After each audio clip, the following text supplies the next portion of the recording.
Excellent. Right. So that's very nice. And we'll be starting this monthly master class with general financial product advice. Warning: NP Financials Pty Limited, NP Financials or NPF advises all service recipients of the following. This information is provided only on general financial product advice basis. This is only educational in nature. Trading securities, derivatives, CFDs, foreign exchange contracts can be risky and is not suitable for all. No information received from NP Financial shall be considered as a financial trading recommendation. As usual, I'll be giving 10 more seconds to you to go through the rest of it. If you agree, and then let me know you are done, we'll proceed.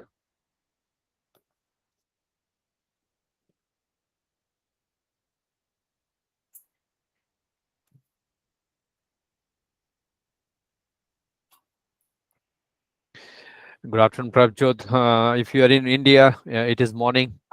If you are in Australia, it is, of course, it is 3 o'clock. At Melbourne, at 12 noon at Perth. So you are done with the general financial product advice? Yes, I'm done. Fantastic, Yes. brilliant. All right. Yes, thank you. Yeah, brilliant. All good. All right. So a couple of rules we always follow. If I move fast, let me know that part you are too fast. I can't understand anything what you're talking about. So I'll slow down, and if I'm very slow, let me know part you're damn slow, and then I'll actually catch up with your speed. So these two things, and we'll be doing one-on-one meeting at a time. Of course, this is a group meeting. Good afternoon, Gary. How are you? You have just started, but while we are talking, I encourage all of you to ask questions. But if you ask one at a time, that will be much appreciated, so that the answer and the question is answered, and then I'll move on. So in the meantime, almost we have a full house. What you can do while you are not talking, you can unmute your mic like this. You did very good. Thank you for that. And while you were talking, you want to talk, you can unmute. Say other way around, actually. You can, now you are muted. Unmute while you are talking. You unmute and start talking and ask questions.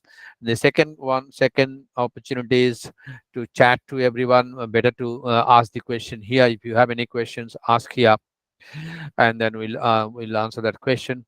It's a big team. If I cannot answer, anyone can answer.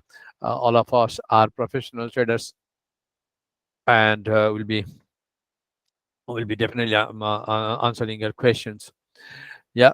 In the meantime, again, let us extend our heartfelt welcome to Kerry Brown. As a neuroscience, she is better known as the brain scientist among her clients, and to help traders reach their full potential. She has developed the innovative trading behavioral neuroscience program, which Kerry will be sharing, and she is actually sharing with us for last three master classes. Thank you, Kerry, for that. Kerry, you'll be talking for 45 or 1 hour?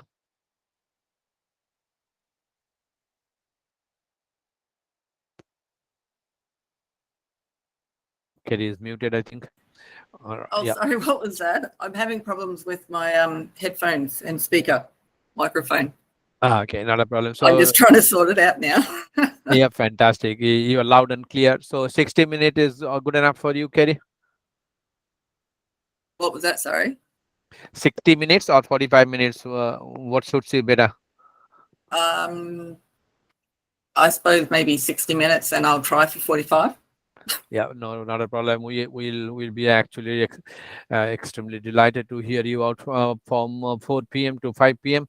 And till that time, myself and Marty, and of course all of you, will share our experience, what trades we had in last 1 month, what trades can be possible next Monday, that is tomorrow, and then we'll move forward. So yeah, so we'll start with anything and everything. Means what? We are into different asset classes like forex, shares, commodities. So you can ask any questions regarding forex or shares or commodities, or you can even ask other asset classes. For example, index trading. intraday trading or cryptocurrency trading. So you can ask any questions, or if you are already taking our NPF capital auditions, starting from startup to professionals, and trading one of our funded account, recently, or in the past, our audition, and many of you are actually going through this audition, and even from anywhere between 25,000 1 million, and the target is already in front of you from 2,500 to 100,000, that is fixed, which is 10%, and maximum loss is 5%, as you can see, and daily loss is 4%. So this is the brainchild of Marty. Thank you, Marty, for asking for to develop this table. Information in tabular format is very nice. So this is the table in front of you, and of course the informations are all here, but a little bit scattered. So we have now put it into one table. So this is in all. Arthur, But yeah, go ahead. please share the screen with the table, please. Actually, oh yeah, sorry for that. Yeah, my mistake. Yeah, can you see the screen now? Yeah, thank you for that, Martin. Yeah, I thought I'm sharing screen 5, but actually this time I'm sharing screen 4. Yep, thank you for that. So these are the auditions which I'm talking about. Is a brainchild of Marty, and we have put it together, starting from startup to professionals, from 25,000 to 1 million, with a nominal fee of less than 1% of $240 to $6,300, because 25,000 1% is 250. We are charging only 2240. So what I was talking before that is, you can ask any questions on any asset class like Forex, shares, commodity, index, intraday, cryptocurrencies. Any questions? Myself and Marty will be talking for first 1 hour, and then Kerry will help us understand the better part of it, which is the most important part of it, which is the psychology behind the trading brain. Yep. So with that, I'll pick up some of the things which I think that it can be a trade tomorrow, or last week. It was a trade, or it can be a trade tomorrow. Let's get started with that. In the meantime, you can ask any question anytime. All right. So far, so good. Do you have any question? If not, we'll go to start with Forex. As usual, we'll be starting in Forex. We'll be starting with the all-important dollar index, and all of you can see my dollar index screen getting changed now. Yeah. Yep. Fantastic.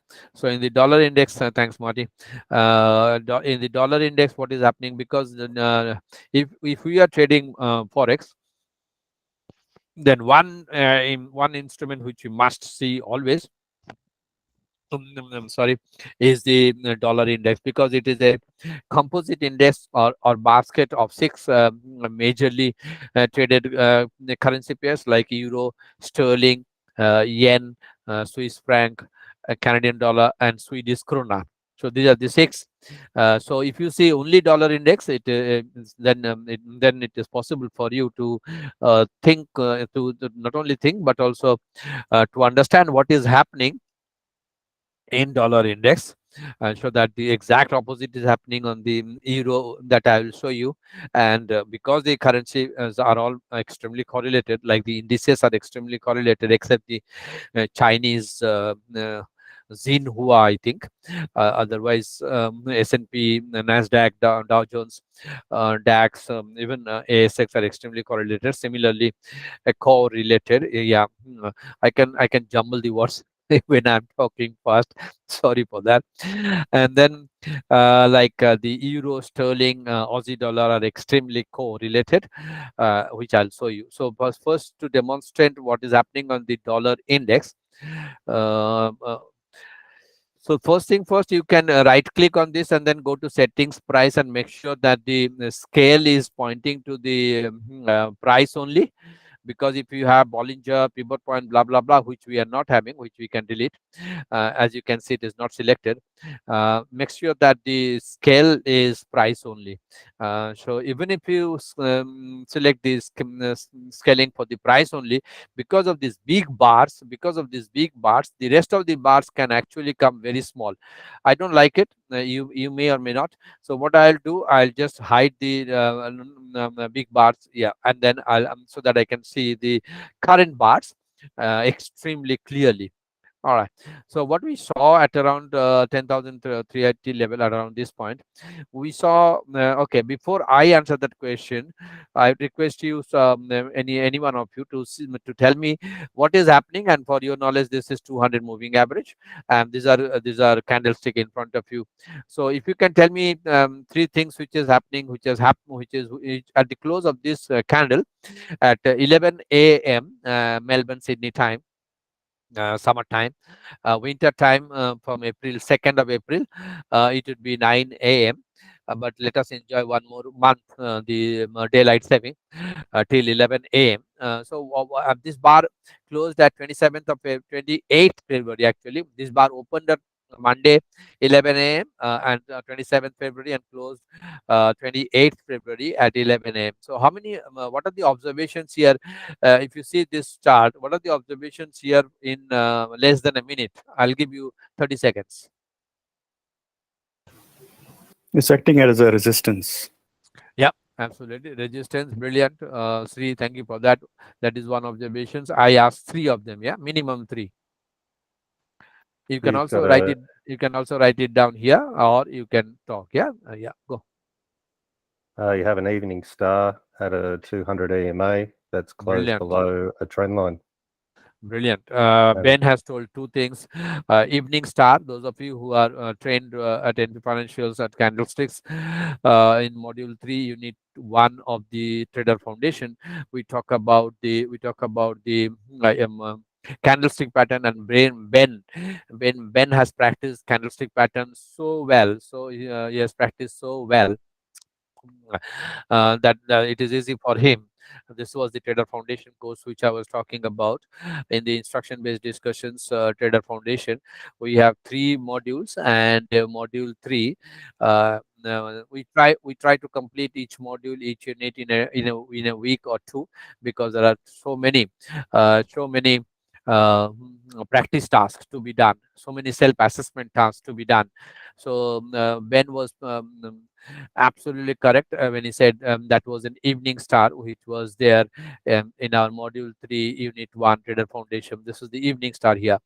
The characteristic of evening star is the first candle must be green, and the context. First is context, because without context, candlesticks are useless. So what should be the context of a bearish candlestick pattern? The context should be a resistance, number one, and number two, the previous trend should be uptrend. Yeah, should be uptrend.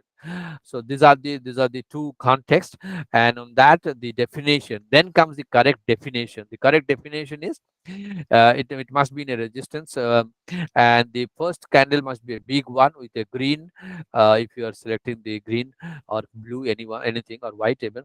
And then second, color doesn't matter, but the body size is extremely important. It should be very small compared to the upper wicks or upper shadow, and the lower wicks, lower shadow. And then the third candle must be red, and the third candle close must be greater than the midpoint of the first candle. That is very, very well said, Ben. Thank you for that. And so that's an evening star here. And Ben also said the trend line break. Yeah, this is the trend line. This is the swing low on 21st of February, and this is another swing low on 14th of February. In between, we join, according to our Trader Foundation. Again, we join. I'll not go to every page, but I'll just say that we join the higher swing low. This swing low is higher than this one, in which, provided there is at least one swing high, otherwise it is an invalid trend line, so don't do that. So make sure that you are joining the higher swing low for uptrend line, higher swing sorry higher swing low with a lower swing low. In between these swing lows, there should be one at least swing high, because when this swing high is taken, there is one thing guaranteed: that price will possibly make nothing is guaranteed, but the high probability that price will possibly make a new swing high. That's it. That means to maintain this swing high swing low, that is the second term or intermediate or medium term trend, to maintain that, price will do that. So price did that, and this is a swing high in front of us, and then this trend line is broken here. So fantastic, brilliant. You all of you probably, I think Ben and Martin, Sri has already said. I Yeah, not only 200, you also can anyone add in one more thing I'm looking for? Although I said three, but I'm interested in one more, if you can. Otherwise, I'll help you. Crack and snapback. Crack and snapback. Brilliant. Excellent. Fantastic. So at NP Financials, we are extremely big on crack and snapback. So this fellow on any support and previously established support on resistance. So this is the brilliant. Well said. Very well said, Sri. So this fellow on 24th of February broke the 200 moving average. In general, 70% breakouts are fake outs. That's why at NP Finance also we follow a rule of 4. We also follow that immediate possibility of a crack and snapback. So it cracked. These are few rules among many rules which we follow. Very simple rules.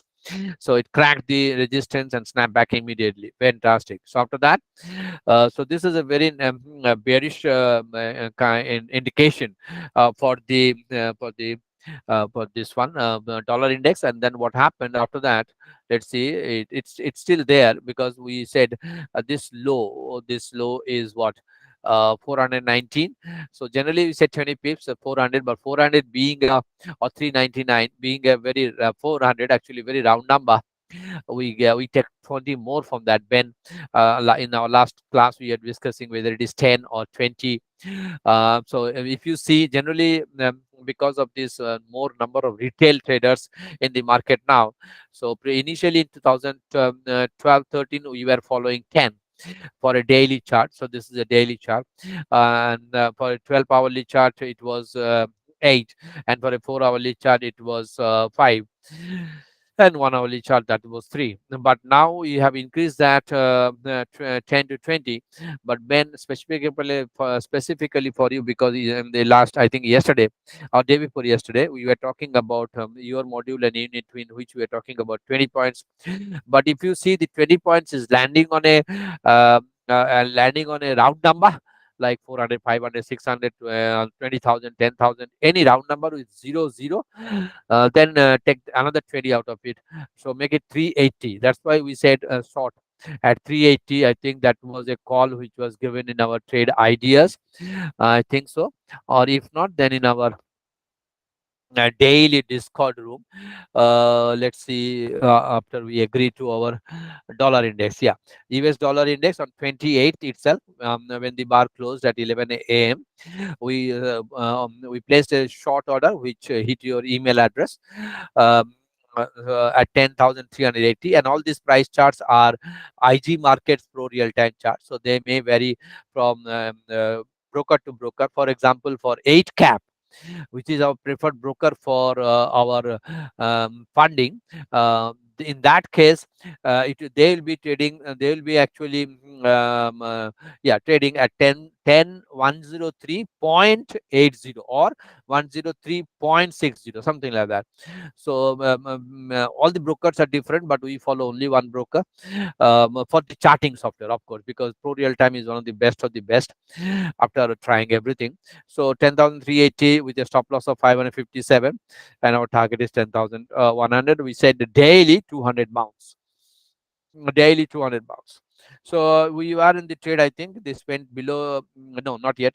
So the low of this one is 406. So our trade was not triggered. Ben, did you understand the purpose of taking 20 more from a whole number? Yeah, I think so. I was just having a look at my chart. So you're actually taking the 20 pips below the round number rather than the Yeah. low of the candle. Exactly correct. Yeah, fantastic, brilliant. So we are not yet triggered, and then yeah, I think this one got triggered, and 375. All right.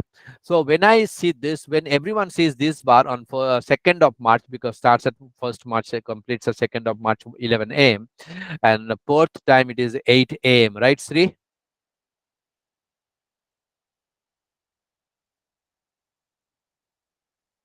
Bar closes at 8 a.m. your time, right? Yeah, that's correct. Yeah. Yeah. And India, for Arindam who passed the audition, his time would be 5:30 in the morning. Yeah, 5:30. All right. So when this bar, whatever time it, we'll always prefer, we'll always say the Melbourne time or Sydney time, which is same. So this we got triggered at 3:80. So now now when we got triggered, we saw something. And what is that something? Two or three things. Anyone on these two bars? These two candles. Yeah. So bearish engulfing. Bearish engulfing, brilliant, 100 out of 100. Yep, bearish engulfing and not even daring to touch the 200. What is the high of this one? 10470.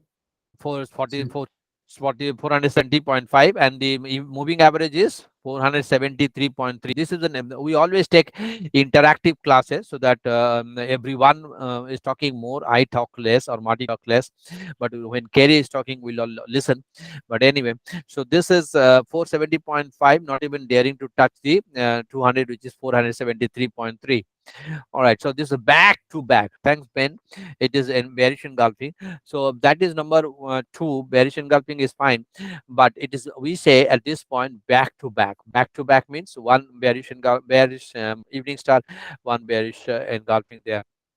And then we'll be seeing this, will be possibly increasing our probability for this fellow to go down, and it is still struggling at 11 10 420. Now I said just the opposite will happen on the euro. Let's see the euro. If you have any question, please ask in dollar index. Do you have any question on dollar index so far? Anyone? Those of you, welcome the new people, those of you who, Prabjot and others who are for the first time joining this, welcome. And then you Thank can you. ask any question. Thank you. Very good, excellent. Any question on dollar index, or we'll go, in the meantime, Arindam has joined. Good morning, Arindam. How are you? Good afternoon, all good. So we'll go and see the Euro USD, which is the I had one opposite of. question on the evening star. Come again? On the evening star, I have one question. Yeah, go ahead. Sometimes you see a star-like formation where the bottom wick is not there at all. Is that an evening star formation or? Very good question. So Arindam is asking if the bottom wick is missing. Bottom is missing. So if the bottom wick is missing on any of the bearish candle, if the bottom wick is missing on the any of the bearish candle, and that candle is relatively big size, then it is a bearish Marubazu. So if you go back again to this fellow, but I'll not go in module 3 and unit 1. So this is a bearish Marubazu. Marubazu means it is extremely strong bearish action or strength. So that means what, this is bearish Marubazu. So to answer your question, if at a resistance we see no lower wicks, what is the difference between lower and upper wick? Lower wicks are generally considered as buying pressure, like this is a buying, this is buying. Because why is it so? Because the market open for this candle, if I have to consider this candle on 14th of February, the market opens at 10,285, because this may, some people may consider this also as an evening star, and they started pushing the price down, but they did not, probably the buyers then realized that this midpoint is a support, and let us calculate the midpoint. It's not rocket science, just simple calculation. I'll show you in a second. The midpoint of this big candle is nothing but the open plus close divided by 2. So the open is 10,149 plus the close is 10,261.7 divided by 2. So the midpoint of a big candle is always a support. So 10,205 is always a support. So what we'll do, 10,205, we'll draw a line here. You can physically draw it or mentally, doesn't matter. As long as you are remembering that 10,205, and then display price 10,205, and remembering, and not only drawing that line, but remembering that midpoint can be a very good support. So what happens here, sellers put the price up to this point, then the commitment of the buyers came because they are well committed here with this big piercing followed by a big bullish marubazu. See Arindam here, this is the buying pressure and there is no selling pressure here, there is no upper wicks, that means bullish marubazu. So so that's why the wicks, lower wicks, are generally considered as bullish pressure, and the bearish wicks or the shadow, especially on the at the resistance, when the price was there, those are two yearly resistance, my dear friend. Let me hide this. Two yearly resistance. So one is that this one 10,380, and the other one is at 10,396. So bears got excited and they started selling. That's why you can see these weeks. That's why you can see these weeks. But price being price, it can do anything and everything, whatever it does. Our job is not to challenge price, or not, our job is to understand what price is doing. You can understand bar by bar. Our strength at NP Financials is understanding price bar by bar, hiding the right hand side, because at the end of Friday, when this bar closes at Saturday, I think 8 or 9 a.m. There is no right hand side. So that's why always do the hide the right hand side when you are doing the practice task.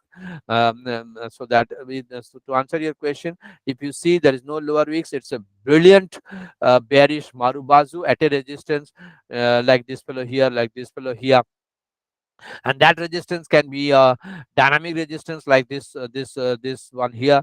I drew this one. You can also drew two more lines. You may ask why this one, not this one. There is no correct or wrong answer.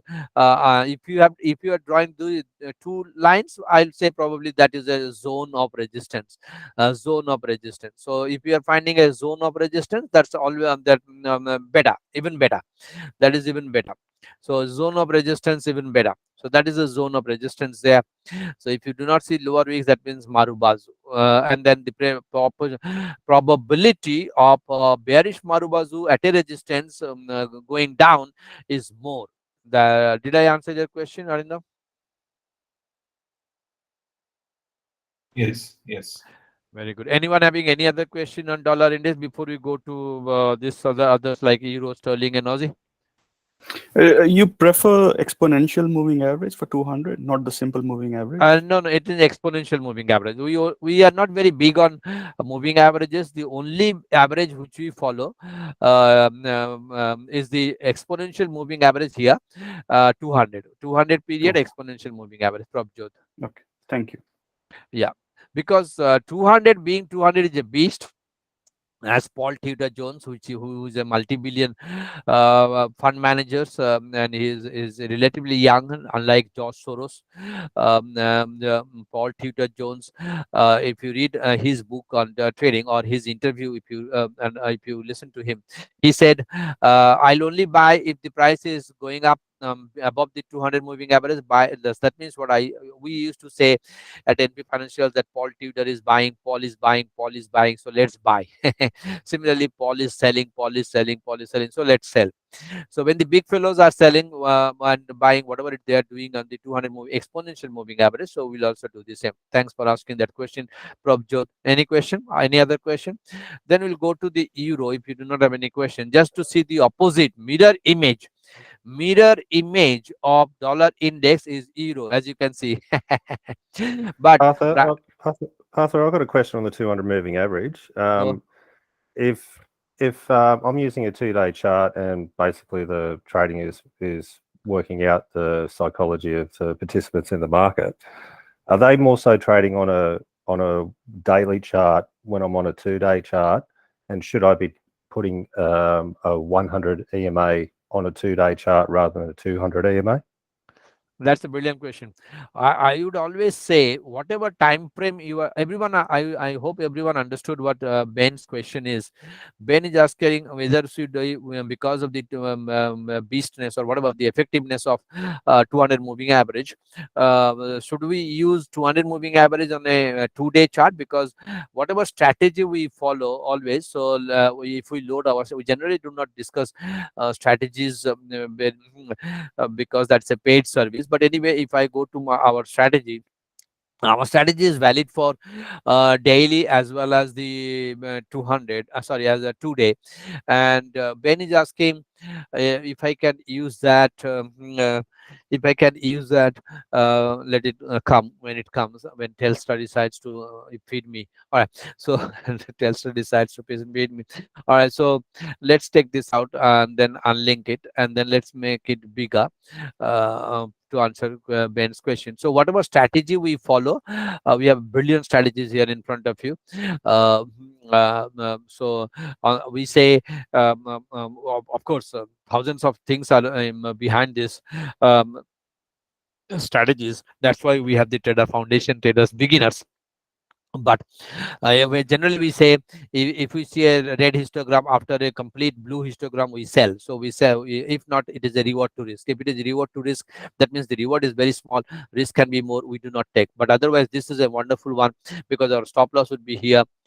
So we'll be selling here, and then we'll be again selling here on the line chart turning point, and we'll be again selling here. Anyway, so the red ones are for the sell, and of course with a score of 4. So Ben is asking, can I and this is equally effective. You can see the 2 days, but this is equally effective for a daily chart because the strategy remains the same for a daily or a 2-day chart. So Ben is asking, if I'm using a 200 moving average, if I'm using a 200 moving average on a like this one, if I'm using a 200 moving average on a and daily chart, is it good to use the 200 moving average on a 2-day chart or 100 moving average? To answer your question, Ben, I would always prefer, no matter what time frame you trade, 1 minute, 5 minutes, 10 minutes, 1 day, 2 day, weekly even, always place that 200 with due respect. Place that 200, and if possible, supposing you want to take advantage both 200 of the in the on the 2-day chart, so keep that 200, and and you can do one more thing, settings price, and then go to add indicator, and then go moving average, and you can make it as 100. You can make it as 100. So this 100 in front of you, let's change this color a little bit. um, let us agree so that it is different from the 200 pink, and I'm not using teal this time. Pink.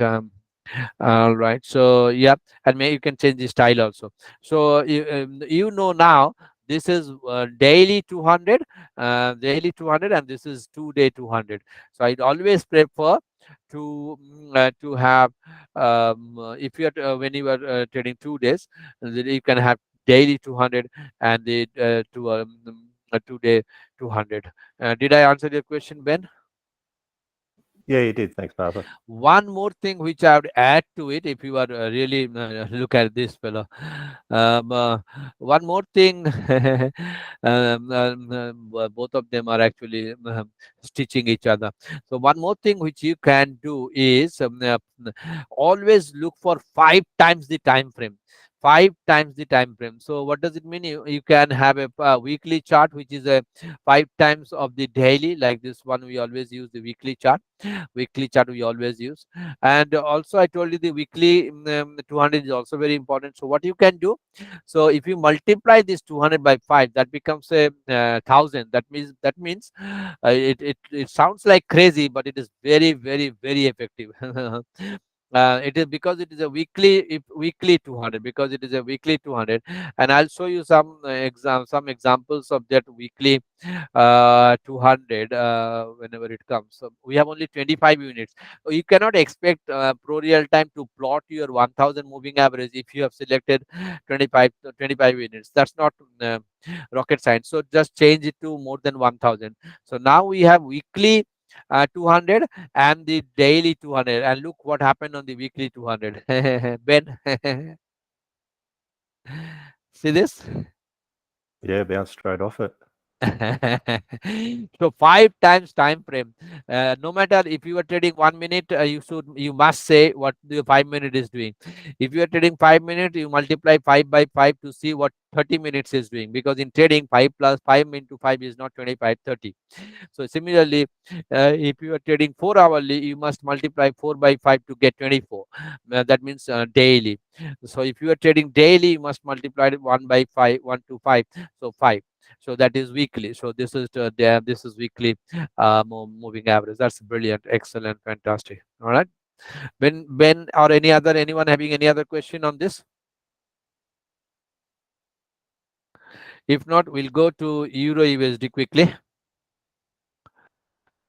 and then we will see that it is the mirror image of the okay, let me keep this bars and test your this thing. All right, so on this day on this day, what is this candlestick pattern in bar? You may say, Partha, change it to candlestick so that I can see the body. But I'll say, try to train your muscles of the eye or your eye itself. See the candles on the bar and the bars on the candles. So that is the ultimate class and capability of a professional trader. So what is this character? What is this pattern? So morning star. Morning star.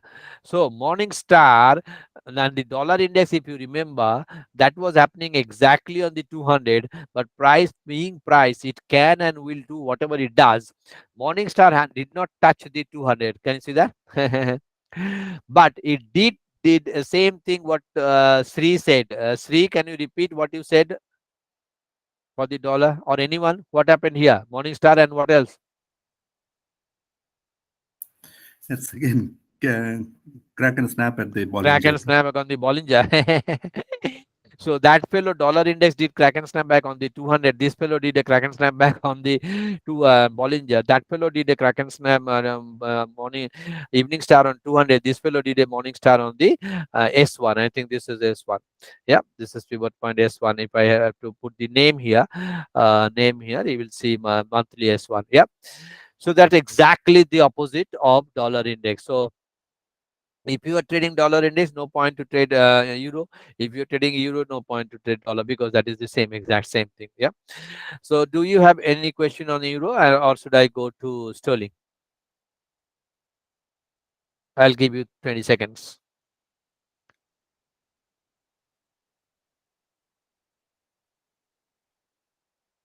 So no question. So I'll conclude this sterling, and then I'll request Marty to talk. And so his brilliant Elliott wave on what he exactly said on the spot gold, which is happening brilliantly, and what he exactly said on Japanese yen, how is it exactly happening, and natural gas. And so I've been brilliant stuff from Marty. So I'll conclude with this one, sterling. So let's see what is happening on sterling. Balinder is not here, neither Girija, because Girija is in India. I think she is traveling and Balinder is missing. And Balinder was always after me to ask me this question: why you have put a long trade? Why you have put a long trade on sterling? I think we did this one, GBP USD long at 121.47. You always ask this question: why did you put that trade? Why did you put that trade? Why did you put that trade? All right, so it's too much. Let's go to change this to file, load in, then I'll just load the price itself, so that for it navigating is easier for me. All right. So yeah. So why are you long on sterling? Because it did not close. It did break one, but did not break the two. Our rule says it has to break one. It did not break two. So when euro was doing above the 200 at S1, sterling was also doing at S1, and I don't think this is S1. This is a support, previous support, this one, and this is quarterly support. I think, yeah, this is quarterly support. This one quarterly support. So sterling was also doing a quarterly on a morning star and a quarterly support, but the problem was this one, the 200 was a problem, creating problem, and this fellow has created problem. The 200 is creating the problem. This is quite frustrating for any person who is trading the 200, maybe including Paul, with due respect to him. 24 bars, that means 1 month. 1 month is generally 22. Last month was February, so 20 days maybe. 24 bars, exactly 1 month. This fellow did nothing. So this fellow did nothing. So if we give a call, if we give a call on when did we did 14th, on 14th, and supposing you have taken 14th, we gave a call here.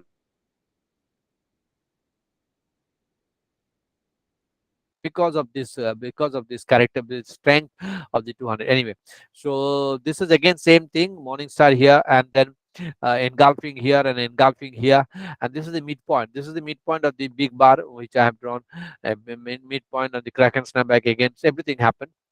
So with this, do you have any for me any question on anything? For example, you may ask question on for last 2 minutes on crude oil before I give it to the Morty. Crude oil, or you may ask anything on any other. Yeah, so this did a Kraken snapback on the 200 as well as on the. Of course, our indication or strategy will tell you to go long here as we have gone long, and go short here as we have gone short here, and our strategy will go long here on 683, which was here. But if you're trailing the stop loss, that is a problem. If you trail the stop loss, then possibly it will be taken out. If you trail the stop loss here, it will be taken out on the Friday bar. If you trail the stop loss here, it will be taken out by the. That's quite unfortunate. This is quite a big bar, but it penetrated this. There's many people prefer to consider this as a stop hunting. Maybe may not be, but I am not a great believer of that stop hunting by the brokers. I don't believe that. But any which way, this fellow did a great big bad, um, and he took all the stops. That's why we better to not to trail the stops, so that you can be benefited. So do you have any question for me before I hand it over to Marty? No, everyone is wanting Marty to speak. So Marty, over to you. I'll stop sharing my screen. Hello, everyone. How are we? Appreciate you all being here today. Hi, Marty. How are you? You can share your Thanks. screen. Okay, sharing screen. I'll share this screen. So has everyone been checking the Discord, the general chat section, general communications? I do. You do? Okay. Everyone can see Marty's presentation. Everyone. Yes. Yes. Okay. Yeah. So over on our Discord here, general communications, sometimes I'll show some trading ideas. So some recent ones that were posted this week. We have soybeans here. With soybeans, we get taught in the Traders Foundation to look for these bearish flags or a flag and pennant patterns, and just simple patterns like this, a three-legged sort of formation. So here with soybeans, we can see somewhat of a bearish flag. It's lining up with a yearly pivot point here.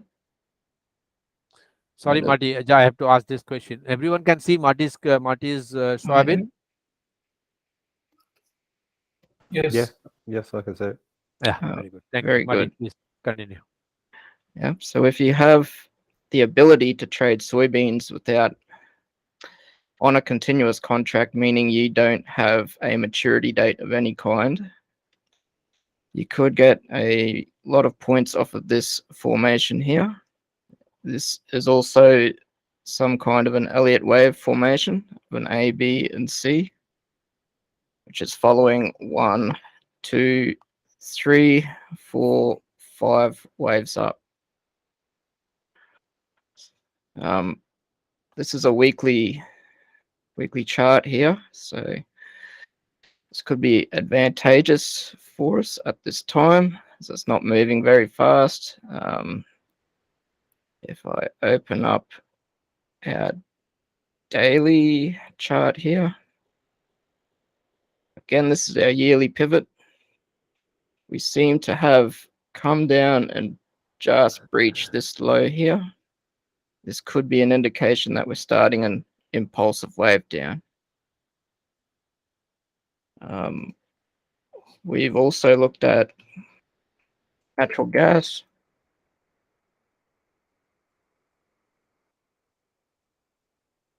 I will figure out how to shrink this down.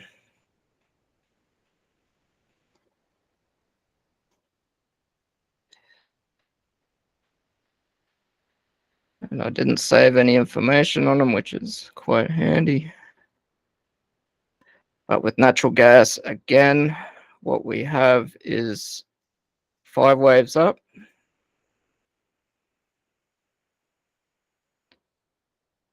So we have 5 waves up. 1, 2, 3, 4, and a 5. So this is a wave within itself. We have a 1, 2, 3, 4, and a 5, followed by A, B, and C again on our yearly support line. And it is just rocketing away from that one since we've called it. That was a brilliant call. We've also had a gap here. It's hard to see on this weekly time frame. So this can be a breakout gap. One of our, what do we have, Partha? 3 gaps that we recognize at MP Financials. 3 different types of gaps. So an exhaustion gap, a breakout gap, continuation gap. So that one can be our breakout gap. What else do we have here? Okay, the pound path was just looking at and demonstrating to you guys. I'm still bearish on this one. This is a weekly chart. We've got 3 down here, so we're still doing a wave 4 of some kind. We've completed our 3 down here. This one here. We've got a B. You can call this 1 and 2 A and B. 1, 2, 3, 4, and our 5. This can complete a bigger A.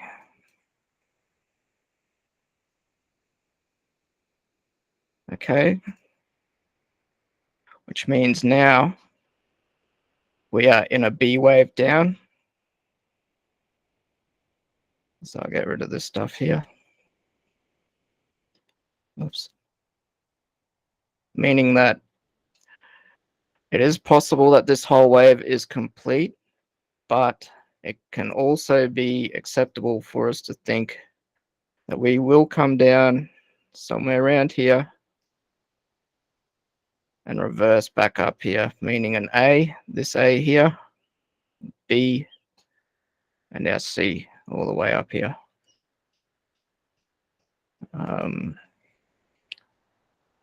We have the dollar yen here. So a large 3 has been complete back in October last year. We're still doing our wave 4 down, which I believe is not complete yet. We could come down here yet. I've changed this count a couple of times to sort of forcing the labeling a little bit here. But I believe this small correction upwards is finished here. We have this here. So meaning a bit of indecision. We also have this strong red one here. This is possibly some sort of Fibonacci area. So I'm expecting this one to come down some and possibly take out this 3 here.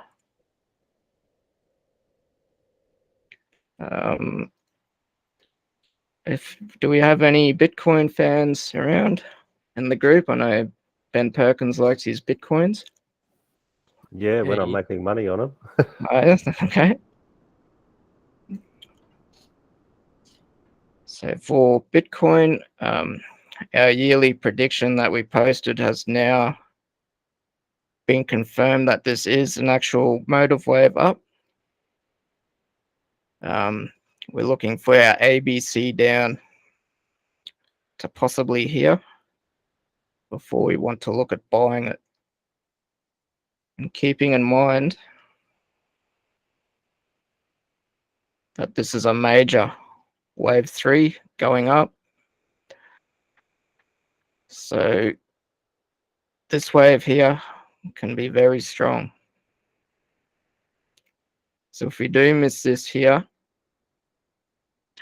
or here, remember the rules of breaking a resistance line or a support line that close above, high taken out, and bullish bar. Look for something like that when we break some important sort of levels. One thing I've noticed here, we have a Bitcoin that's showing a first impulsive wave. But if we look at Ether, we could still be completing a retracement wave at this time. So the correlation is not as strong here.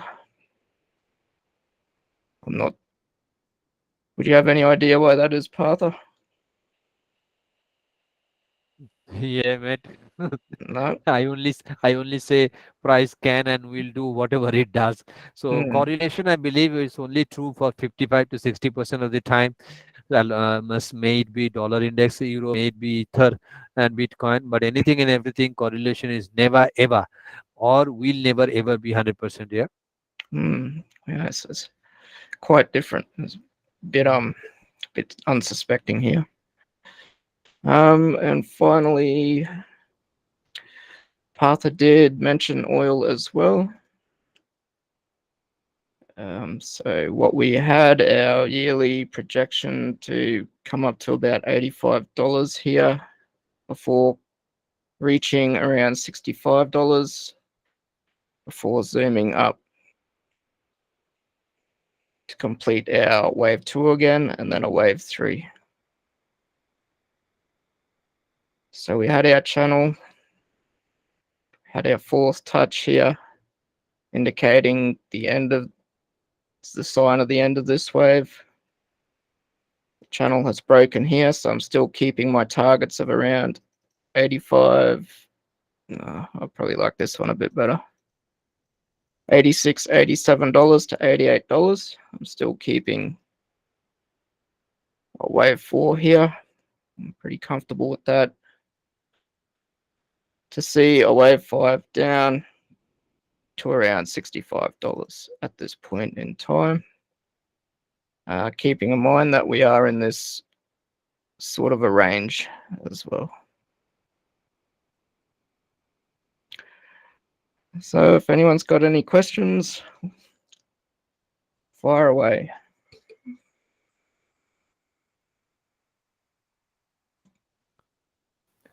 Does That that, port- Marty, Yeah, does go that channel, Sorry, Partha.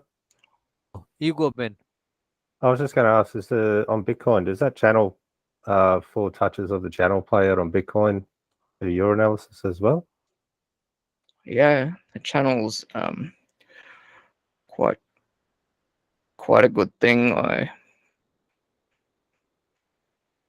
definitely have a strong belief in the channel.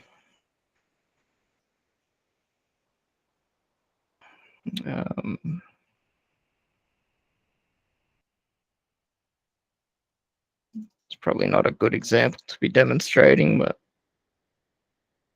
we can line it up somehow like this.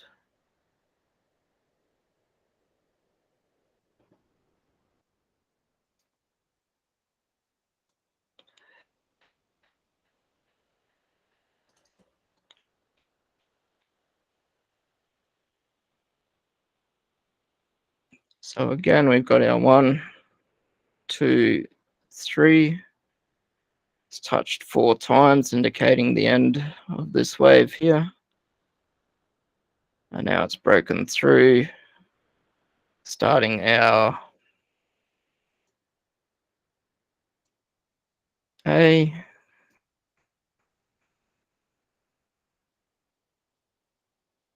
Whoops. B.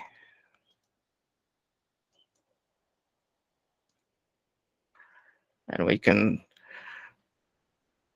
hope C comes down to here. Or maybe C is already finished, as we got this big red one here, meaning a C.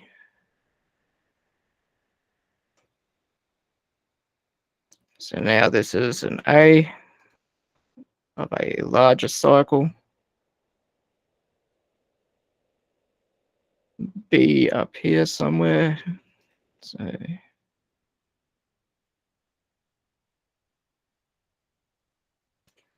something like that.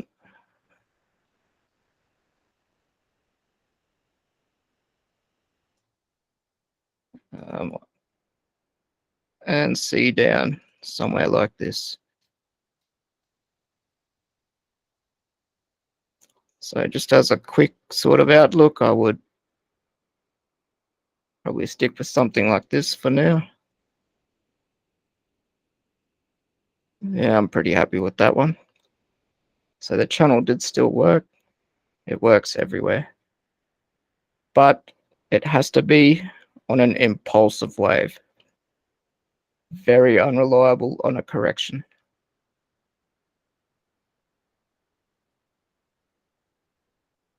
It's 3 o'clock. I think Kerry wants to talk about this time, doesn't she? I suppose. Okay. You're welcome to keep going if you like. Oh, no, I've exhausted all my resources at the moment. Well, people are here to more to listen to you.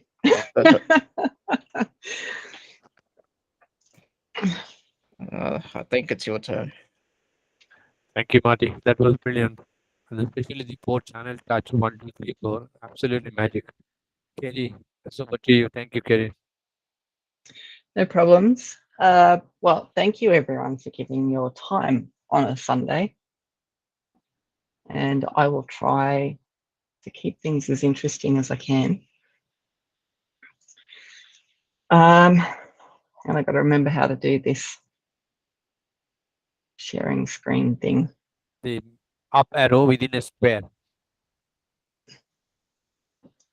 At the middle, bottom middle, we have an up arrow within a square. Yeah.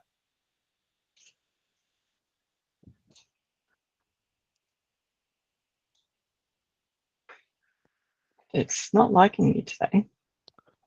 You must be using a Mac then. In Google, in Microsoft, it is always the up arrow within a square that is present now. Marty, have you stopped? Yeah, I think yeah, we can see your screen, Kerry. Yeah, brilliant job. Yeah. Yep. All right. It's 1 o'clock at Just, your place. there we are. All right. Now that we've figured that out. Oh, it's not liking me very well today. It'll be fine. You just bring this presentation or whatever it is in front of that 1 o'clock screen desktop. If you are using multiple screens. Okay. Are we only seeing that the little clock? 1 o'clock we can see 10 to Yep. 1 deluxe. 10 to dot. 1? Oh, good. Okay. Well, again, thank you, everyone. It's great to be back. I haven't been here for a couple of weeks, couple of months, maybe. So starting.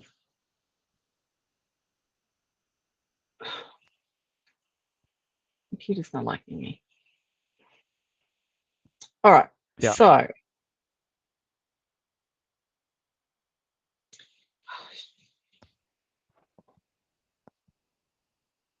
it really isn't liking me. Yeah, your story we can see. I don't know why. We can hear you. All right. So today I've cut it down a fair bit. So last time I did a fair bit of information all at once, which was a little bit hard to handle, and there was a lot of it all at once. So I have broken it down quite a bit this time. The first, so looking at what we are today, Warren Buffett, I presume everyone knows who he is.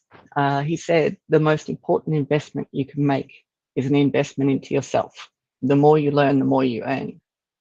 And that's not just the more you learn about the trading and things like that, which is what you're doing. It's learning about yourself, about your brain, about everything about you, your strengths, your weaknesses, everything that you need to know so you can move forward and overcome all the barriers that you have. Everyone has barriers. It doesn't matter how great you are, everyone has the strengths and weaknesses. I call all these things your story. Your story is the most important thing that anyone has, and it makes everybody different. It's called neurodiversity, or everything diversity, I suppose. When we look at what we do right or wrong, and what happens right or wrong in our life, we always blame the things that we think, the decisions we make, and whether we have the skill or don't have the skill. A lot of people say, especially when I look on the internet, and counsellors I myself have seen, they always say, well, just change your thinking, just be more positive, less negative, and you'll be right.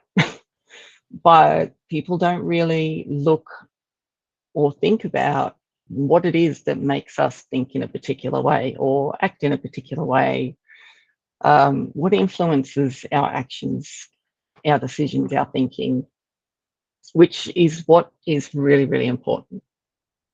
For me, I believe that the three biggest things are our memories and our learning, because they're pretty much the same thing.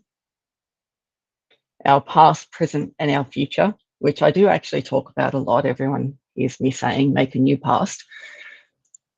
And also the wiring of the brain, which is something that I haven't really talked about before, but I think is really, really important.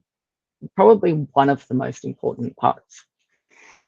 So if we look at our memories, I'm pretty sure everyone knows what memories are, the things that we have stored in our brain.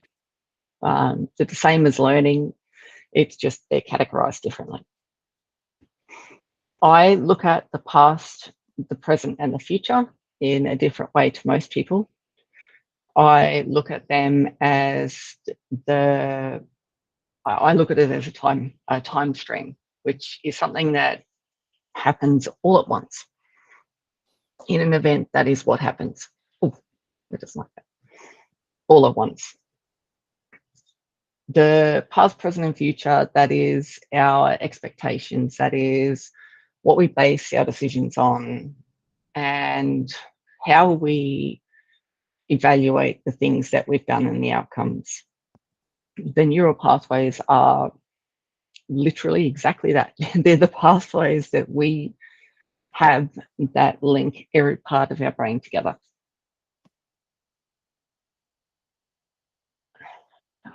We are able to be positive or negative people. We're tagged as positive or negative people, glass half full, glass half empty, that sort of thing. And people aim to be a positive person, but positive and negative aren't that great. It is neutral that we actually want to achieve.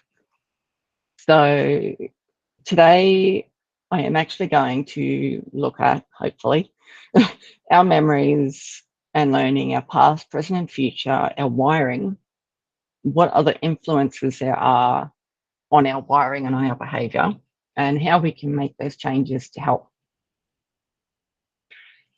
So when we think of being neutral, it is when we look at our past not dictating our future. What we have been in the past doesn't mean that that's what we are going to be in the future. The worst things can sometimes be the best things. They can be the things that point us in a new direction, give us the motivation we need to do new things that are more in line with the things we have passion for. I mean, it took me 21 years to find out what I really wanted to do, and an accident. It's really, really important to learn from your mistakes, but not just your mistakes, to evaluate everything that you do and how that influences the rest of your life and other people. And you need to make sure that the goals and motivations that you have are yours and not other people's. They don't work with what society thinks is right, what friends and family think are right, no keeping up with the Joneses. And it's really important to not stop learning. So meta, that's a very interesting concept. Meta is actually thinking about thinking, which sounds a bit weird. It is a different type of psychology that a lot of people haven't heard of, and it's gaining, this is what I do for everybody, is giving a whole heap of factual information and then getting or trying to have other people look at that information and evaluate how that works for them. Doing this course, people want to learn how to do their trading and things like that. But the only way to be able to know how to do your trading is to be able to look at the facts that you're obtaining, and then to be able to look at what you're doing or what you think would have been a great idea and evaluate the two to see what can change and what can't change. A really good way of looking at meta is when we look at the most effective tactics available. So what is the best thing for us as an individual person to move forward and get the most out of ourselves? So today, as I said, we're going to look at memory, the past, present, and the future, and the wiring of our brain. Memory is an extremely not sensitive, it's an important part of my life because I don't actually have a memory. I have issues with my memory, which makes things extremely difficult for me. So there's a lot of different theories about memory, but I have a special understanding, I suppose, that other people don't have. And it's my understanding that does contradict a lot of other things, but hopefully people will take on board what they choose to and leave what they don't want to. With memory, there are two parts to it. There is the concept or the theory of memories, and then there's the scientific part of things, the things that are observable, the things that you can see when you do scans, and there are different parts of our brain. even though one is theory, it does seem to be accurate. I know this because I was a guinea pig for a bit, and most of the time, their way of thinking seemed to be reasonably okay. So if we look at the concept or the theory, that is what gives us the value, importance, meaning, emotion, and that's where we learn.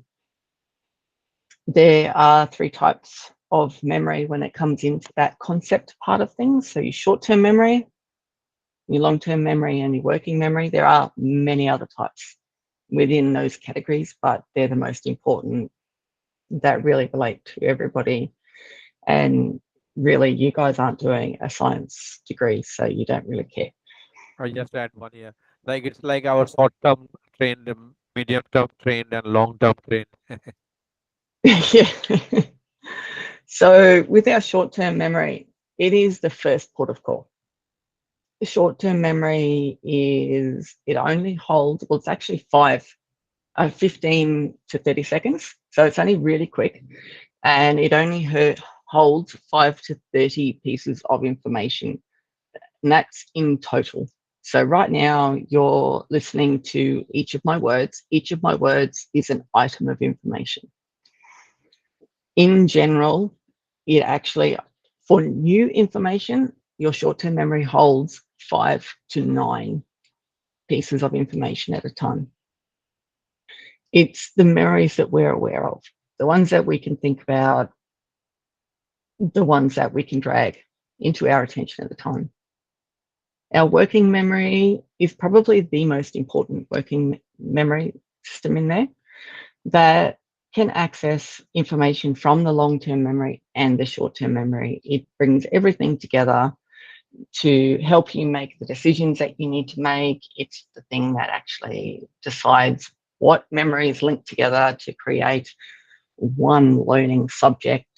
And it's the thing that's able to bring things from the long-term memory, which is unconscious or you don't know about, into that awareness. So when you hear a song, sometimes you don't actually know the song, and then all of a sudden the words come to you and you're able to sing that song. The long-term memory holds information that we're not aware of. It is limitless. There is no limit to the amount of information that is in your long-term memory. Where it is filed, how it is filed, and where it goes in the long-term memory, whether it be like right at the bottom or not, is really up to your working memory to decide where it goes to.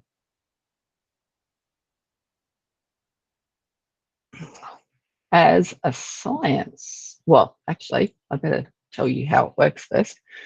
So with our memory as a concept, we have a situation that comes in and it goes to our sensory memory. So I didn't mention the sensory memory. That's knowing what the sound is. You know when you hear a bird that it's a bird, that sort of thing. And whatever's not relevant to what you're actually doing at the time then gets discarded and thrown away. The information then, the rest of it, then goes to our short-term memory. And then whatever we decide is not relevant to what we're doing at the time, it's discarded and we don't worry about it. We then have our working memory, which is where we practice and repeat. But we use our long-term memory first. We get long-term memory, we take that and we think about what do we actually want to practice? What do we need from all of the information that's there? And we practice that. And then whatever is needed actually gets sent through to long-term memory. When we actually need to recall those memories, it's a similar situation. So a situation occurs, the sensory memory takes in what it needs to, and the short-term memory, but the working memory then takes information from the short-term memory and the long-term memory to decide what action to take. It then sends it back to the sensory to be able to act on, because, you know, if you need to push a button on a computer, not burn yourself, which I'm really good at. All those different things. And then after that, the outcome is then a new memory. If we're looking at memory as a science, the science of memory, and I won't go through the process because it's really painful and long. It's the structures, it's the development of our brain. The memory is how the different parts of our brain function, the chemicals and the hormones we've talked about, cortisol and dopamine, all those sorts of things. Our physical responses, which is our amygdala hijack or our HPA axis dysfunction, which creates an overly significant, that primitive survival instinct. And sometimes it's not warranted when it comes in. So with those things we have, with the different structures. So we have our different structures of our brain that we need for memory. So that would be, you know, the amygdala, the hippocampus mainly, which is where all the memories are stored. But we do get all of our sensory information from the different lobes in our brain. And they develop from our past experiences and from our memories. We use what we need, and what we need develops further. The functioning of our brain comes from our memories. It's when parts of our brain function when they are. So a situation happens and our amygdala kicks in, which then creates that bottom-up type of thinking for a particular situation. Chemicals are the same sort of thing. We're looking at our hormones, so our cortisol, our neurotransmitters, the things that we would normally have in particular situations, and depending on the memories and things like that that we have, depends on what happens at a given time. Our response, most people think about their automatic responses, their fight, flight, or freeze, those sorts of things as just a primitive response to our fear or to danger. But what we consider to be fear and danger is actually a learned response based on memories. And then one of the really, really important things are the pathways and the connections that we have that just link everything together. Otherwise, how do things talk to each other? So looking at the past, present, and future, there are a lot of ways that people look at the past, present, and future, and none of them are wrong, but a lot of them don't actually tell you how to change your behavior. You know, it is definitely learn from the past. It is definitely think about the future to an extent. But how do you live now if you've never known how to live now? How do you think about the past but not dwell in the past? How do you consider the future but not worry about it? And focusing on the present isn't as easy as it sounds. And what does focusing on the present do if you're not sure how to actually change that? For me, I look at things differently. And this is from my own personal experience, which will be different to other people. So I hope that this doesn't annoy anyone. But I look at the past, obviously, as the things that we've done, the things that we've experienced in our life.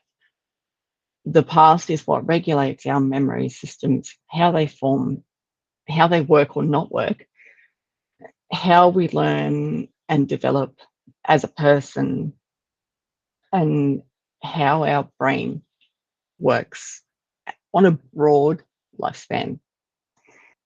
In the future, I look at the future being our expectations. And our expectations are extremely important. Our expectations are a part of our decision-making process. They're our driving force, what we want to do. What do we want in the future? Our goals. Do we want to be able to quit our current job and be able to trade full-time?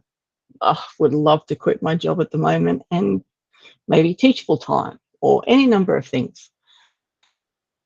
So our expectations aren't just of what we want, but they're also what we think we're able to achieve. Am I able to achieve being able to quit my job and doing something else? Am I able to find the money to do everything that I need? You know, one of my daughters has come into a reasonably serious illness. You know, if I quit, is that going to help me financially to be able to provide her with everything she needs? There are expectations, and they influence what decisions we make. Am I going to quit my job when I know those things are going to be affected? For me, the present, yes, it is amazing, but it isn't as much just live for now. Now, the present for me is about evaluating the outcome. So you look at the past, you make a decision because of not only what you've experienced in the past, but what you want to happen in the future. But the present tells you what the outcome is, and it gives you the opportunity to be able to decide if you've done what you should have done. Did it work out the way you wanted to do? I call it more, if you look at it in a functional term, as your past, your future, and your present. Your present is one of the most important parts, and it's not just living for your present, but that's when you grow and develop. That's when you become more, I suppose. Now, you do this course to learn about your trading because you know from a past experience or from past memories that of course, you learn from somebody who knows when you don't. That's why you sit here and you do this course.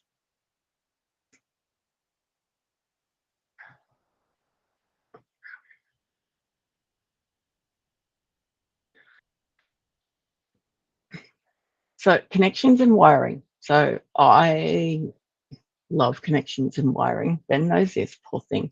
He hears about a lot. It is one of, again, like everything else, it is one of the most important things. It is the biggest significant physiological thing that creates the way we act, the way we are, everything about ourselves. I don't know if anyone has heard about Hebb's law, but what it says is if it fires together, it wires together. So everything in our life, everything in our brain, all of our memories, all of our past, they are all in our brain because of some sort of chemical reaction in different parts of our brain. Those parts of our brain, or those pathways, develop when we use them more often. These pathways become so strong at times that they become an automatic reaction. People think of them as their unconscious reactions to different things. They're automatic. So the way they work, the more we do something, the more they develop. So here we have one little lonely neuron. And then, I don't know, say we look at our trading and we see something that works. And then we do it again and we get some more. And then we do it again and it works out. Or we learn our lesson and we get more. And that continues. And we just keep developing more and more and more as we go. So it is because we get more and more, we actually have more and more information that actually passes through these neurons. and these pathways. This is where that amygdala hijack and all those dysfunctions and things like that come from. If we experience one particular thing a lot or more often, then we will start to react in a particular way more often until it becomes just an automatic response. I've worked with a lot of people on the spectrum with disabilities, those sorts of things, and when something occurs, they have this automatic reaction that will distract people from the real issue and create a whole different problem.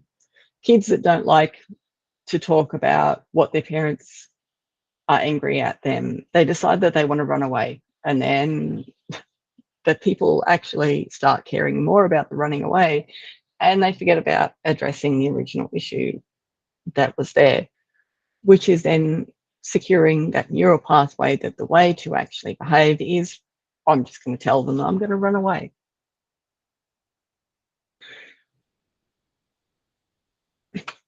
It also decides what information we're going to pay attention to. So right now, while you're sitting there listening to me drone on, you might hear smells from a kitchen, sounds from the outside or from inside the room. It's, you know, then what information to pay attention to based on what you are doing in this moment. Do you listen to the bird and take that in as a part of your learning process? Or do you just completely zone out, don't hear the bird, and the things that you remember are only the things that you hear? That is one of the things that comes with wiring. The wiring itself is also interesting that it can create attachments to things, which is a large part of PTSD, which is post-traumatic stress disorder. Anyone who didn't know. In PTSD, people can be triggered by a smell. A smell can happen and it can instantly put them into some sort of fight or flight mode. I've known people to try and kill the person that they're actually sitting next to because a fan has reminded them of something that has required them to do something. It's quite significant for some people. I have been through PTSD and it can be very, very difficult. A lot of students, and my daughter is actually one of these students, she tried to chew a particular flavour of gum when she studied for tests, and she associated, which was fine because when she did say maths, she used pineapple flavoured gum, those sorts of things, and which was great initially because she associated those memories and she started learning more, and she had those memories when she sat the exam when she was chewing that gum. The bad thing about that is if they stop making that flavoured gum, you've got some issues because you've built pathways for an association that now are no longer there. So do you have access to that information? She found out, no, you don't. I actually fell into that trap myself. I had a lucky object when I was at uni that I used to take, and I forgot that lucky thing once, and it didn't work out so well for me. Our feelings and our emotions, which are different, are also one of these things. They come from, our emotions are neurological, our feelings are psychological. That is a phobia. Many people think that a phobia is an excessive response to something that sometimes is absolutely irrelevant. I know somebody who had a phobia to a bird, just a bird, and they had no idea why. And it was simply that there must have been some pathway in there that was developed because they had some sort of experience at some stage. The wiring also influences what neurotransmitters are or hormones are released at any particular time based on what pathways we've used and we do use as we go along. So our connections, our wiring is not there from birth. So see here at birth, we don't have a lot. And at 2 years, no, it actually is wrong. Oh, they're all wrong. They're all the same. Okay. I will actually put the proper ones on there at one stage. What actually happens is our wiring actually occurs more up until 2 years old. So at 2, our wiring actually is the most that it ever will be. That is the most significant. At 6 and down, we actually start to reduce. And at 10 to 13, we actually start increasing again, because that is when our rational thinking actually starts coming into play. Our prefrontal cortex, which is what we look at and what we use for our rational thinking, is starting to develop more fully. At 14 to 24, we start to reduce. And as an adult, we're just sort of stuck with what we've got, kind of. Again, people say that, yeah, it's easy to just think differently, but although you can't see it because this didn't work very well, our wiring doesn't really allow us to just straight out change the way we think. There are other aspects that change the way we wire. One of them is our environment. So are we raised in an environment? Because keeping in mind, as I said, up until 2, we have the most amount of wiring. And then up until, say, 13, they are our significant times of wiring in our brain. They are the times that influence whether we're, say, a negative person or a positive person. Are we exposed to an environment where things are, I suppose in some ways, like if you were to look at a war zone, or does a person see a bright future?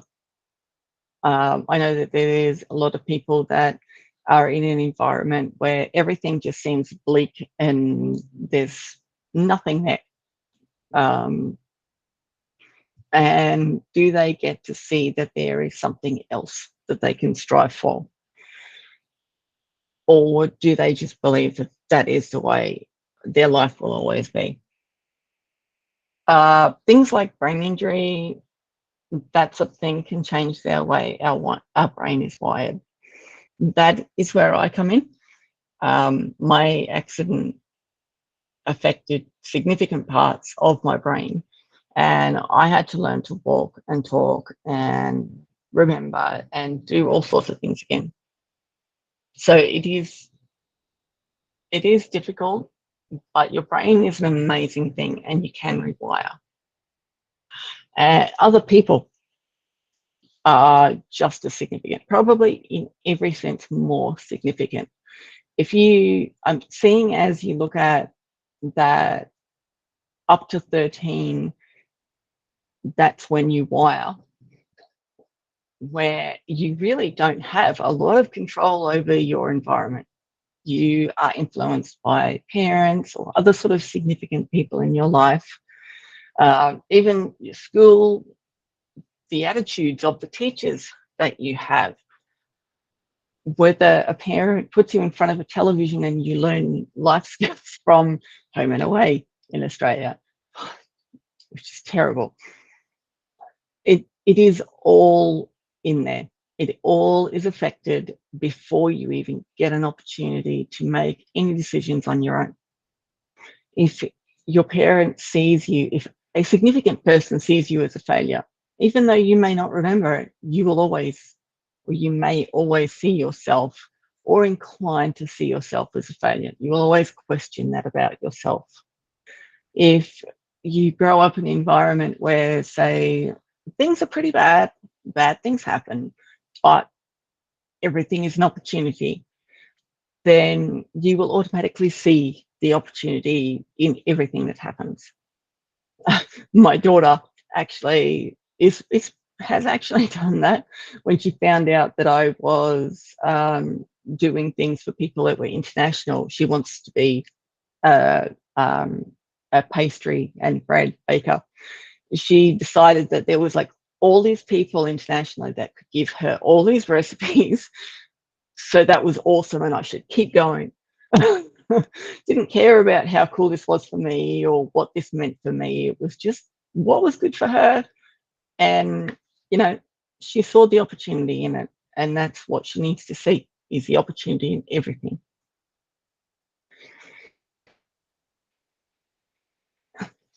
What we also look at with the physical aspects is mental illness and physical illness, things that affect us without us really knowing about it, I suppose. Our mental illness changes our neurotransmitters. Physical illness can change our hormone. I know somebody who had, say, a cyst on their kidney that affected their cortisol, which then affected everything else in their life. And it didn't matter what they did until that was removed. There was little that they could change, but they could change it.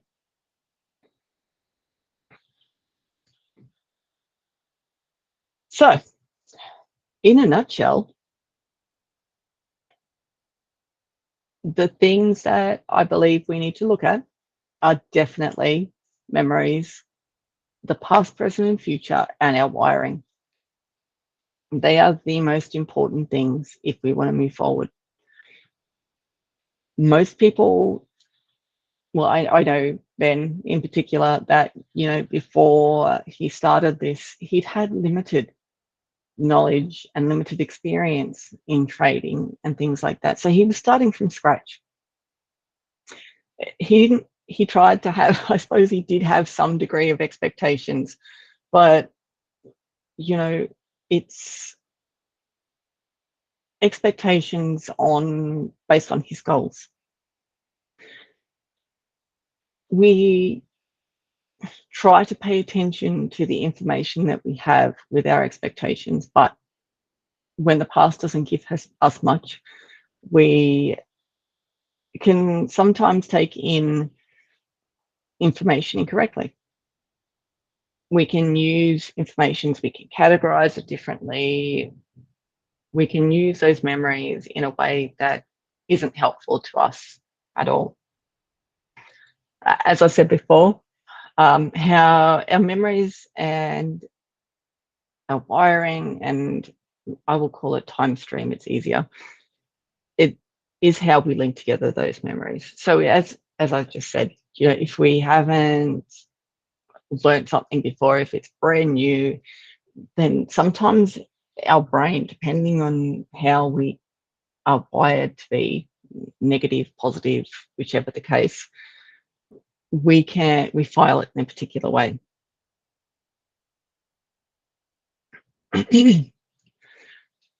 I don't know if anyone's heard of the saying, the more you know that you know nothing. But I suppose in saying that, it's the more we know. Ben says this always. I think he has borrowed from you. What was it? Sorry. Ben always says the more we come to know that the more we know, we understand that it is we know nothing. Yeah. Right, Ben? Exactly. Yeah, particularly when you learn from you, Partha, you realize how much you know and how much I don't. No, now it is Kerry's turn. All right, Kerry, go on. Yeah, you're right. It is, I think, and my children even tell their teachers that particular thing. The more you know that you know nothing. And most people are still scratching their heads. It's also, as I said, what we consider to be a threat. And that's individual for different people. It will never be the same for anybody because nobody has been through anyone else's life and you can't expect them to. Those memories are also that development of your brain, your function and your body. So how do we make change? We make our own path. It is really, really difficult to make your own path. I know this more than most. Making your own path takes time. It's painful, it takes tears, it takes anger, it takes a lot of things. When you look at making your own path, it's using that meta psychology that I initially talked about, getting knowledge and then using that knowledge to evaluate. So I have hopefully given some knowledge, some facts that about memories, about how past and about how your wiring works and all those sorts of things. And it might not suit every person. They may have their own opinions, which is fine. Everyone has them. But the fact that a person has sat through this and has listened and has done certain things, it means that they have made changes. So today is tomorrow's past. I've said it multiple times, is we need to make a new past so we can make our new future. Making new memories, make a new past, make a new path. Takes time, takes effort. As you can see, you've pretty much got to walk through the bush and really struggle through, but it's possible and it will make you a better person at the end. It will give you more. Every different step you take every single day will take you one step closer to a different future.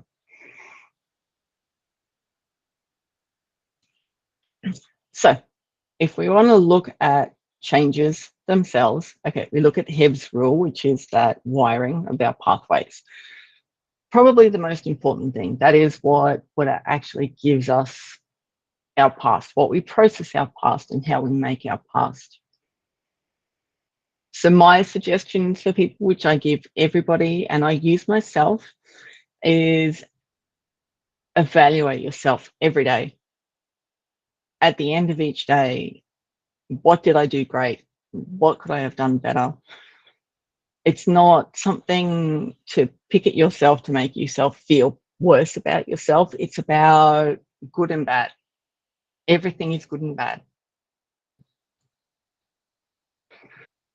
That's stopping and remembering the present. So remember, I talked about how the present is that point where we evaluate. We look at all the information that we know, the things that we expected, and we look at what happened. Did it go right? Did it go wrong? What did we do right? In every part of our life, we play some part. It's what did you do to contribute to that situation? And doing memory games, that does sound really silly, but I did work with a lot of people who came out of hospital straight after brain injuries and things like that. And doing memory games, puzzles, keep learning, doing different things. It keeps your brain active. It keeps you open and it allows you to look at things differently rather than being closed-minded. Your anxiety. So that is your fight or flight, your different cortisol, your different things like that. Is it real or is it just something that you're wired to? Like, you know, let's face it, anxiety about a bird flying next to you or just hearing one in a tree isn't really going to kill you. But in saying that, it's real for that person. So she needed to evaluate whether it was a genuine threat or whether there was something there that she needed to address, because It was what they call a cognitive anxiety.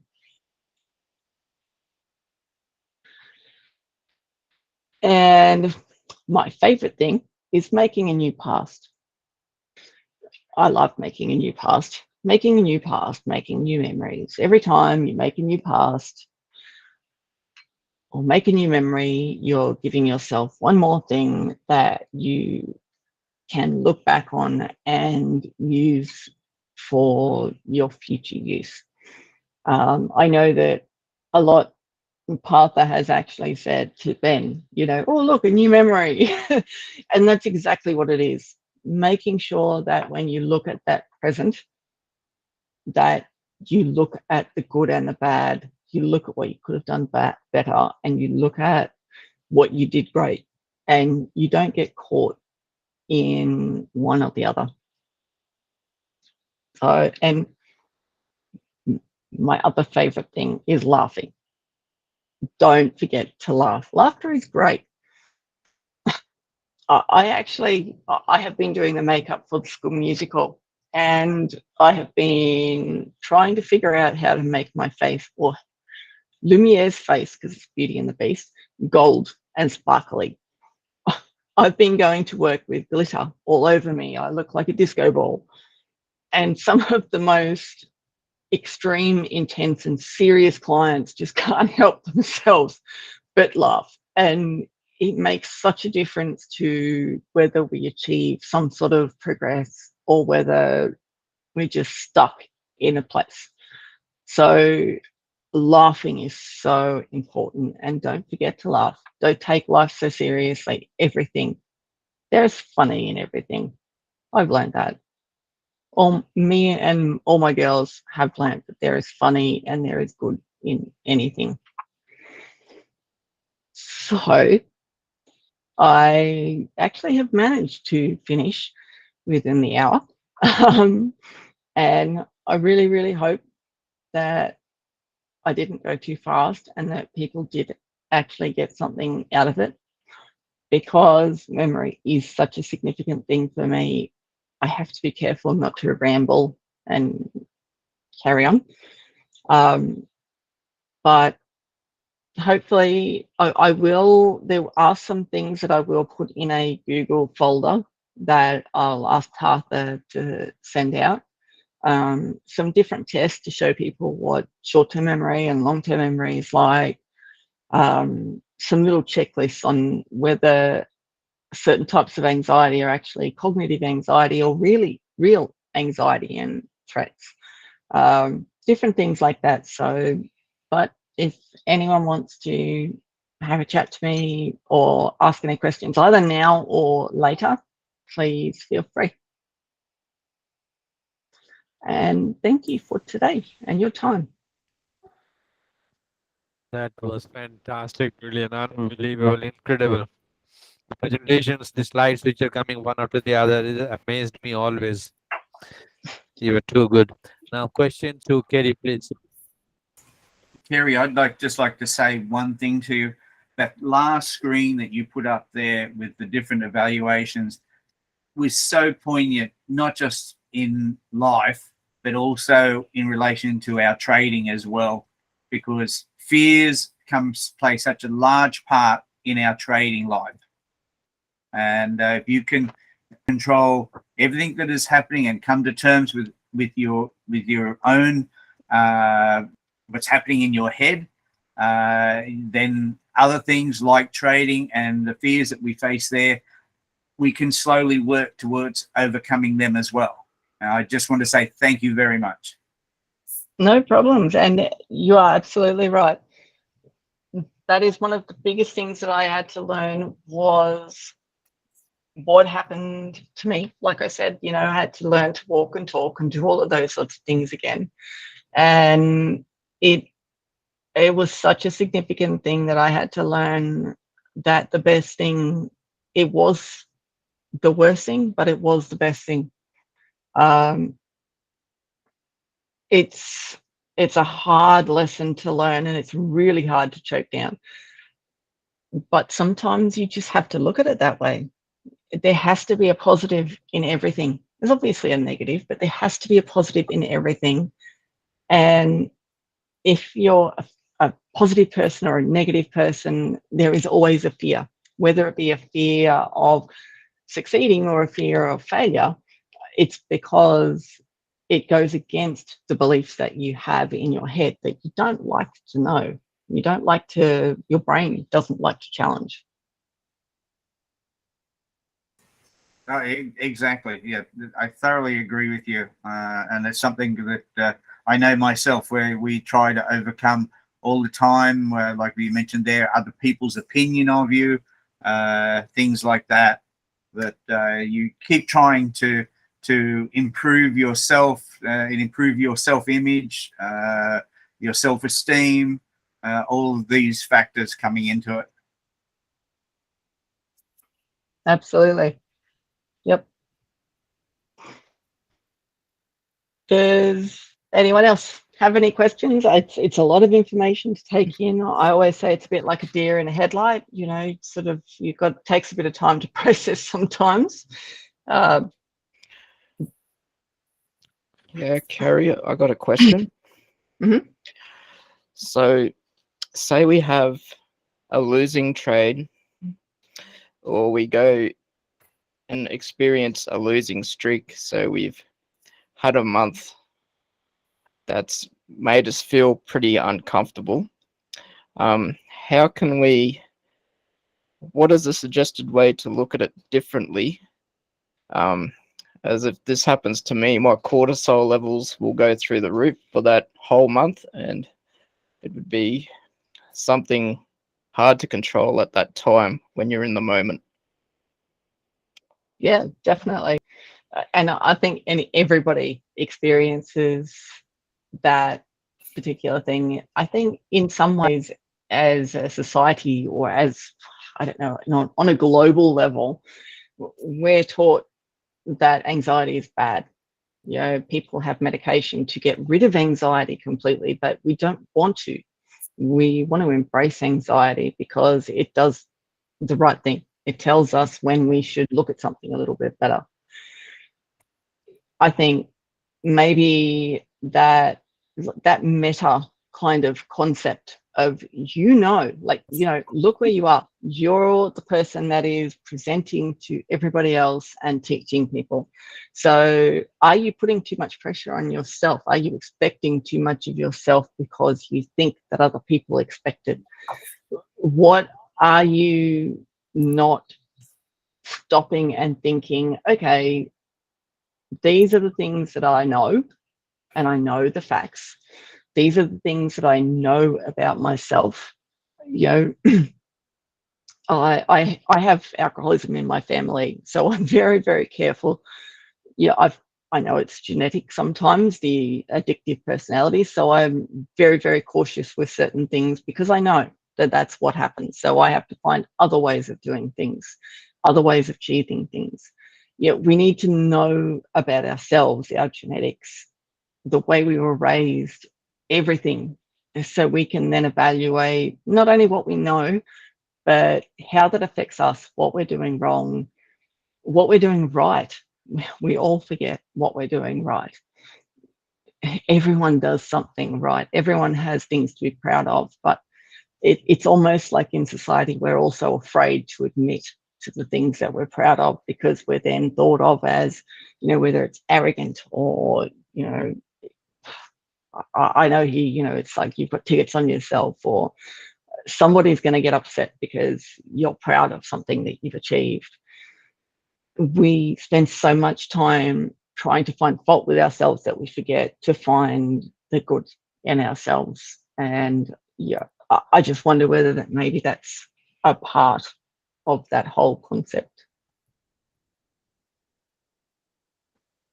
If that made sense at all. No, I think the biggest takeaway there was forgetting about the achievements that have been made in the past, to keep sort of a sensible headspace.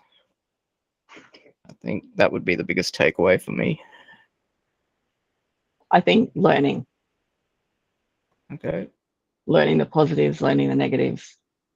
what you actually, that's one of the things that I do say a lot. What did you contribute to the situation? Saying to yourself, what did I contribute to this situation? And that could be a positive or a negative, or both. It is generally always both. But whatever it is, it's learning. Very good. Thanks for that, Kerry. Katie, I have a question. Not actually a question, probably an observation. You talked about the chemicals, the developments, and the structure, and the response, and the connections. From our, from my very little knowledge about this, I always thought, now I'll be changing after listening to you. It's all about chemicals. So you talked about only chemical as a part, the other development connections. And so do we have any role or any way to control one or the other, or this happens everything like the connections, even the connections and the structures happens automatically, and we don't have any role to play? Oh, of course, we have a role to play. I mean, it's like you have to be careful. A lot of people think I'm not going to be anything like my parents, or those sorts of things, and they try to do basically a factory reset, which then everything about them is gone, and we don't want to do that. But you can make changes.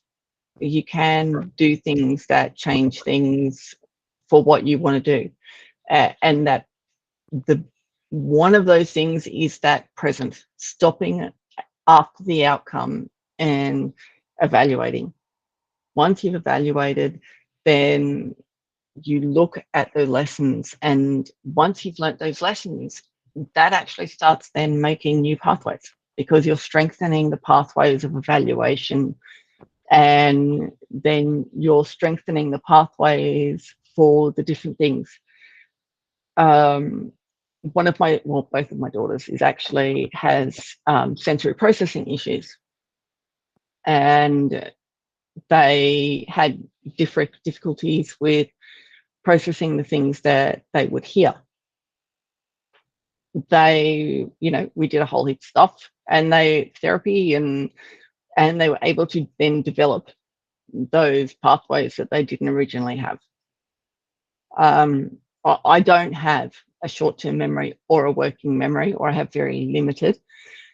So I find other ways of doing things so I can actually achieve what I need to achieve in my day. Ben found out the other day that even though I appear to have a short-term memory and a long-term memory, I no longer have one of them. We can change, we just can't fully reset everything.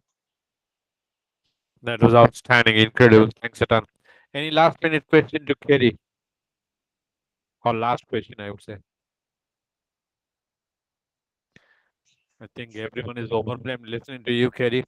Thank you so very much for your time and effort, especially Kerry and Mati, and each one of you spending 2 hours with us on a Sunday evening. Thank you very much. And that ends our masterclass today. Thank you. Thanks a ton. Have a good one. Thanks. Okay. Thanks, Thank you, Partha. everyone. Cheers all. Thanks, Martha.